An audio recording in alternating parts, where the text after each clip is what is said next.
کر رہ گئی، ہاتھ پورا چمڑا لٹک گیا، پورا ختم ہو گیا، ہاتھ پورا جلا رہ گیا۔ وہ عورت چیخ مارنے لگ گئی کہ کیا کر رہا ہے، چمڑے کے جلنے کی بو آنے لگ گئی۔ اسی اثنا میں وہ عورت چیخ مار کر کے باہر نکلتی ہے کہ بچاؤ مجھے، بچاؤ، یہ پاگل ہو گیا، پاگل ہو گیا۔ بادشاہ کی پولیس وہاں سے گزر رہی تھی، آئی اور اس نے پوچھا کہ کیا ہوا ہے؟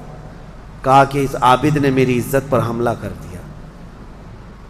تو پولیس اندر گھس گئی، دیکھا تو یہ بیٹھا ہوا تھا، اب آؤ دیکھا نتاؤ، حملہ کر دیا اس پر۔ لوگوں کو باہر پتہ چل گیا کہ ایسا ایسا ہوا ہے، ایک عورت آئی تھی اور اس پر عابد رات کو تنہائی میں اس کے ساتھ منہ کالا کر رہا تھا۔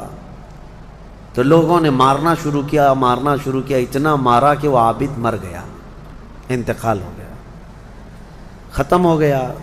اب مسئلہ یہ ہے کہ اب لوگوں میں یہ بات پھیل گئی کہ اتنے سالوں جس کو ہم نے عبادت میں دیکھا تھا وہ ایک عورت کے چکر میں آخری وقت بہک گیا اور منہ کالا کر لیا۔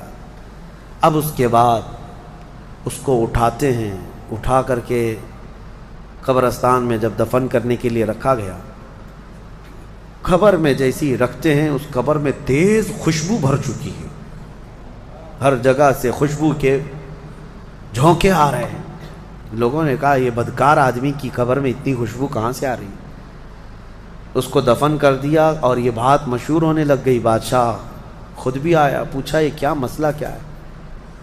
تو لوگوں کو جب یہ بات سمجھ میں نہیں آئی تو علماء کو بلایا گیا اور پوچھا گیا کہ کیا مسئلہ ہے؟ کہا گیا کہ یہ بدکار نہیں ہو سکتا، یہ اللہ کی رضا میں انتقال کیا ہے۔ اس خاتون کو پکڑ کر لایا گیا، پوچھا گیا کہ کیا کیا معاملہ ہوا تھا، سچ بتا۔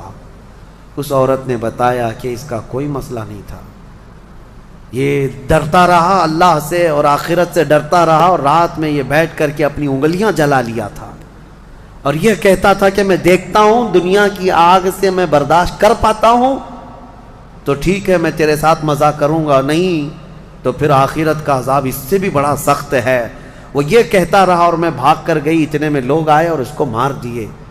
بادشاہ نے پوچھا کہ دیکھو اس کو پھر سے نکالو، نکالا گیا۔ اس خاتون کے بتائے ہوئے اعتبار سے جب دیکھا گیا تو اس کا ہاتھ جلا ہوا ویسے ہی موجود تھا، جلا ہوا ہاتھ ویسے ہی موجود تھا جیسے اس عورت نے واقعہ سنایا تھا۔ پھر لوگوں نے بہت توبہ کی کہ اس کو مارنے کا کیا گناہ تھا، اس کا جرم تھا، لیکن بہرحال وہ شہید تھا۔ اس حکایت کو نقل کر کے فرماتے ہیں